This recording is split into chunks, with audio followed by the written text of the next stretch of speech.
took chemistry, and I took Russian. It was the first year they taught that language. And my second professor, Dr. Arthur P. Coleman, was a guest professor from Teachers College, Columbia University, who had resigned in protest over the funding of a chair at Columbia by the puppet government of Poland. And he was written up in the Saturday Evening Post and a lot of the periodicals. And I got to know him pretty well, and he had a political pen pal who was Adolphe Menjou.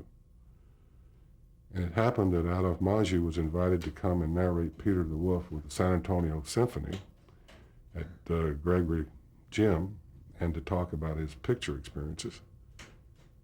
And so my professor knew that I had an old car, and he asked me to meet Menjou and pick him up at the railroad station. So I became their travel unit, and I drove them around and took them to the fraternity house for lunch. And then after his performance, I got together a little 8 or 10 people and had a little, after the performance, not a party, but a little reception. And the next morning when I took Professor Coleman and Menjou to the railroad station, Menjou asked me at the last moment, would you like to work in Western films? And I said, I would. I'd wanted to speak to him, but I hadn't. And so that began the sequence that gave me the initiative to graduate and go out to California. He did exactly what he said. When I got out here in the summer of 1950, in June, I called him, and he invited me to come to his house on a Sunday afternoon. I met his wife and his son, and we had a little lunch around the pool. And he had told me that if I showed up, he would introduce me to his agent. So he called his agent, who agreed to see me. And I went into those offices in Beverly Hills. And the agent I went to see was Clark Gable's agent and Ava Gardner's agent. And he said, so you're a friend of Menjou, and what is it you'd like? And I said, well, a screen test, I suppose. And he said, well, a screen test is, like 1 in 1,000 mean anything. And I said, well, I'm sort of a gambler. That's why I'm here. I'd like to do that. And he said, what's your name?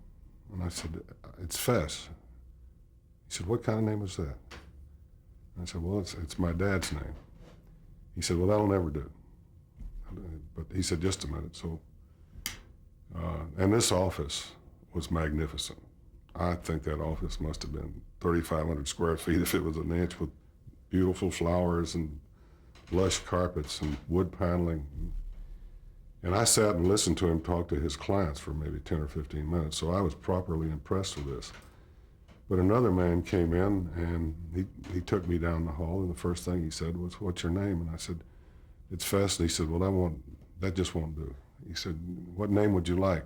I said, well, I have an uncle whose name is John. Maybe, how about John? He said, okay, John. And we talked a little bit about screen tests, and then he buzzed. Another fella came in, and we went to a smaller office.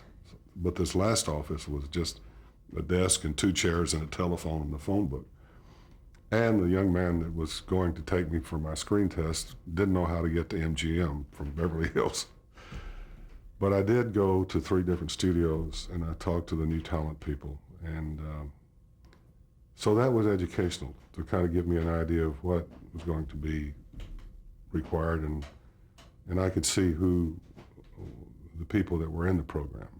And but nonetheless, that summer disappeared, and I thought, this is going to be a little harder than I thought, so I went to USC and worked on my master's in history of the theater. I saved a year of the GI Bill and attended there.